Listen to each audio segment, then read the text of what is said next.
యేసు వారు కేవలం ఇజ్రాయెల్ ప్రజల కొరకే పంపబడ్డాడు. కానీ ప్రవక్త ముహమ్మద్ సల్లల్లాహు అలైహి వసల్లం సమస్త మానవాళి కోసం చిట్ట చివరి ప్రవక్తగా పంపబడ్డాడు. అస్సలాము అలైకుం వరహ్మతుల్లాహి వబర్కాతు. నేను మీ సోదరుడు ఇమ్రాన్ అలీ. నేటి అంశం క్రైస్తవ సోదరులకు ఖురాన్ సందేశం.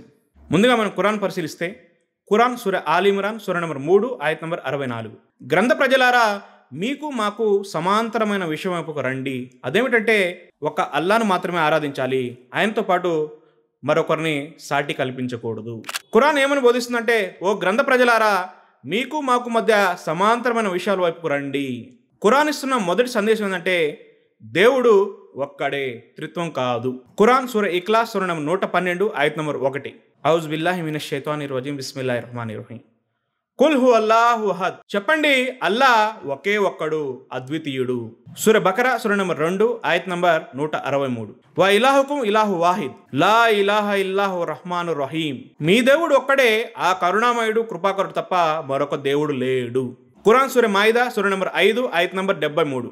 లకద కఫరల్లజీన కాలు ఇన్నల్లాహు సాలిసు సలాసితిం వమా మిన్ ఇలాహిన్ ఇల్లా ఇల్లాహు వాహిద్. అల్లా ముగ్గురిలో ఒక్కడు అని అన్నవారు నిశ్చయంగా అవిశ్వాసానికి పాల్పడినట్లే. వాస్తవం ఏమిటంటే అల్లా మాత్రమే దేవుడు, ఆయన తప్ప మరొకడు లేడు. ఖురాన్ సూర నిసా సూర నంబర్ 4 ఆయత్ నంబర్ 171. వలా తకూలు సలాసా ఇంతహు ఖైరల్లకుం ఇన్నమల్లాహు ఇల్లాహు వాహిద్. ముగ్గురు అని అనకండి, ఇలా అనటం మానేయండి, ఇది మీకే శ్రేయస్కరం, అల్లా ఒక్కడే దేవుడు. ఇప్పటివరకు మనం చూసాం, ఖురాన్ ప్రకారం దేవుడు ఒక్కడు, త్రిత్వం కాదు. ఒకే ఒక్కడైనా ఆ అల్లాహ్ మాత్రమే ఆరాధనకు అర్హుడు. ఖురాన్ ఇస్తున్న మొదటి సందేశం దేవుడు త్రిత్వం కాదు, దేవుడు ఒక్కడే. ఖురాన్ ఇస్తున్న మరొక సందేశం యేసు అల్లాహ్ యొక్క దాసుడు.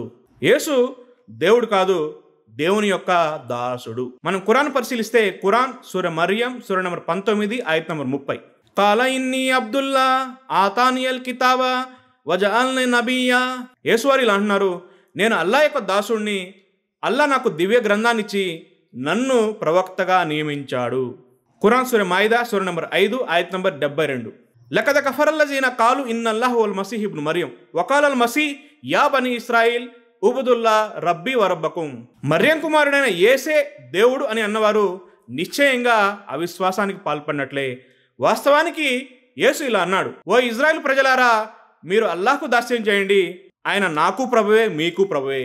యేసు వారు ఏమన్నారు, ఓ ఇజ్రాయిల్ ప్రజలారా, మీరు అల్లాను ఆరాధించండి, ఆయన నాకు ప్రభువే మీకు ప్రభువే. ఖురాన్ సూర మాయిదా సూర నంబర్ 5 ఆయత్ నంబర్ 75. మల్ మసీహ్ ఇబ్ను మరియం ఇల్లా రసూల్. మరియం కుమారుడైన యేసు ఒక ప్రవక్త తప్ప మరేమీ కాదు. యేసు ఎవరంట? ఒక ప్రవక్త మాత్రమే. యేసు దేవుడు కాదు, దేవుని యొక్క దాసుడు మరియు దేవుని యొక్క ప్రవక్త. ఖురాన్ ఇస్తున్న సందేశం యేసు దేవుడు కాదు, యేసు అల్లా యొక్క దాసుడు, యేసు అల్లా యొక్క ప్రవక్త. అదేవిధంగా ఖురాన్ ఇస్తున్న మరొక సందేశం యేసు సిలువపై చనిపోలేదు, యేసు సిలువ మరణం పొందలేదు. ఖురాన్ సూర నిసా సూర నంబర్ 4 ఆయత్ నంబర్ 157, 158. యూదులు అంటున్నారు, మేము మరియం కుమారుడైన యేసు అనే దైవ ప్రవక్తను చంపాము అని. నిశ్చయంగా వారు ఆయన్ను చంపనూ లేదు, సిలువపై ఎక్కించనూ లేదు. కానీ వారు ఆ విషయంలో భ్రమకి గురి చేయబడ్డారు. కానీ అల్లా ఆయన్ను తన వైపుకు లేపుకున్నాడు. ఖురాన్లో చాలా స్పష్టమైన సందేశం, యేసు వారిని చంపనూ లేదు, సిలువపై ఎక్కించనూ లేదు. వారు ఆ విషయంలో భ్రమకు గురి చేయబడ్డారు. ఖురాన్ ప్రకారం యేసును సిలువపై ఎక్కించలేదు, చంపనూ లేదు. చాలామంది ప్రశ్న ఏంటంటే, ఒకవేళ బైబిల్ ప్రకారం అయినా యేసును సిలువ ఎక్కించినప్పటికీ చంపలేదు, యేసు వారు చనిపోలేదని ఎన్నో లేఖనాలు ఉన్నాయి. ఖురాన్లో అయితే చాలా స్పష్టంగా తెలియజేయబడింది, యేసును సిలువ ఎక్కించలేదు, చంపనూ లేదు. ఒకవేళ బైబిల్ ప్రకారం తీసుకున్నప్పటికీ యేసును సిలువ ఎక్కించారే కానీ చంపలేదు. ఎన్నో లేఖనాలు ఉన్నాయి యేసు చనిపోలేదని. కాబట్టి ఖురాన్ ఇస్తున్న స్పష్టమైన సందేశం యేసు సిలువపై చనిపోలేదు. ఖురాన్ ఇస్తున్న మరొక సందేశం మానవుడు జన్మతా పాపి కాదు. కొంతమంది యొక్క విశ్వాసం ఏంటంటే మానవుడు జన్మతా పాపాన్ని కలిగి ఉన్నాడు. వాస్తవానికి ఇది తప్పు. మానవుడు జన్మతా పాపి కాదు. మనం ఖురాన్ పరిశీలిస్తే ఖురాన్ సూర నజం సూర నంబర్ 53 ఆయత్ నంబర్ 38. బరువును మోసేవాడెవడు ఇతరుల యొక్క బరువును మోయడు. మానవుడు దేని కొరకైతే కృషి చేస్తాడో అది తప్ప మరొకటి లభించదు. కాబట్టి ఖురాన్ ప్రకారం జన్మతా పాపం అనేది లేదు, మానవుడు జన్మతా పాపి కాదు. అదేవిధంగా యేసు వారు అల్లా యొక్క ఆజ్ఞతో అద్భుతాలు చేశారు. యేసువారికి స్వయంగా అద్భుతాలు చేసే శక్తి లేదు. యేసువారు అల్లా యొక్క ఆజ్ఞతో అద్భుతాలు చేశారు. ఖురాన్ సూర ఆల్ ఇమ్రాన్ సూర నంబర్ 3 ఆయత్ నంబర్ 49. యేసువారు అన్నారు, నిశ్చయంగా నేను మీ కొరకు మట్టితో ఒక బొమ్మను తయారు చేసి దానిలో శ్వాస ఊదుతాను, అప్పుడు అది అల్లా ఆజ్ఞతో పక్షి అవుతుంది.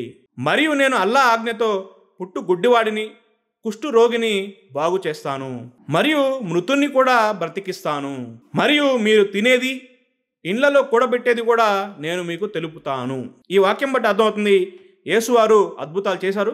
అద్భుతాలు కేవలం అల్లా యొక్క ఆజ్ఞతో చేశారు. అల్లా యొక్క సహాయం లేకుండా యేసువారికి స్వయంగా అద్భుతాలు చేసే శక్తి లేదు. చాలామంది అంటున్నారు యేసువారు ఎన్నో అద్భుతాలు చేశారు కాబట్టి దేవుడని విశ్వసిస్తున్నారు. వాస్తవానికి యేసువారు స్వయంగా అద్భుతాలు చేయలేదు.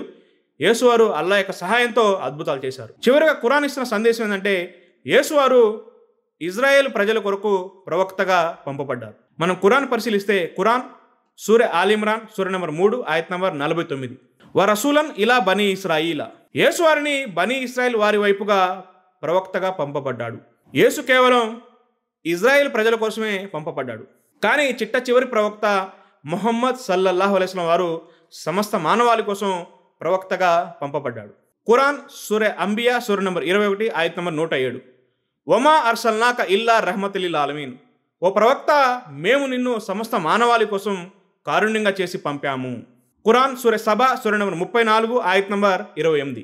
వమా అర్సల్నాక ఇల్లా కాఫతలిన్ నాసి బషీరా వా నజీరా వలాకిన్న అక్సరన్ నాసి లా యాలమూన్, ఓ ప్రవక్త మేము నిన్ను సమస్త మానవాళి కోసం శుభవార్త ఇచ్చేవానిగా హెచ్చరించేవానిగా చేసి పంపాము, కానీ చాలామంది మానవులు దీన్ని ఎరుగరు. ఖురాన్ చాలా స్పష్టంగా తెలియజేస్తుంది, ప్రవక్త ముహమ్మద్ సల్లల్లాహు అలైహి వసల్లం వారు సమస్త మానవాళి కోసం ప్రవక్తగా చేసి పంపబడ్డారు. ప్రవక్త ముహమ్మద్ సల్లల్లాహు అలైహి వసల్లం వారు చిట్ట చివరి ప్రవక్త. ఆయన తర్వాత మరొక ప్రవక్త రాడు. ఇప్పుడు భూమి మీద ఎవరైనా సరే ప్రవక్త వారిని చిట్ట చివరి ప్రవక్తగా అంగీకరించి విశ్వసించి ఆయన ప్రకారంగా జీవితం గడిపితేనే నిత్య జీవం అనేది లభిస్తుంది. కాబట్టి సోదరులారా, ఇప్పటివరకు మనం చూసాం ఖురాన్ ఇస్తున్న సందేశం, దేవుడు ఒక్కడే, త్రిత్వం కాదు. యేసు దేవుడు కాదు, దేవుని యొక్క దాసుడు మరియు దేవుని యొక్క ప్రవక్త. అదేవిధంగా యేసువారు శిలువపై చనిపోలేదు, మానవుడు జన్మతా పాపి కాదు. యేసువారు కేవలం ఇజ్రాయెల్ ప్రజల కొరకే పంపబడ్డాడు. కానీ ప్రవక్త ముహమ్మద్ సల్లల్లాహు అలైహి వసల్లం వారు సమస్త మానవాళి కోసం చిట్ట చివరి ప్రవక్తగా పంపబడ్డాడు. ఖురాన్ ఇస్తున్న ఈ సందేశాన్ని విశ్వసించి ఆచరిస్తారని నేను ఆశిస్తున్నాను.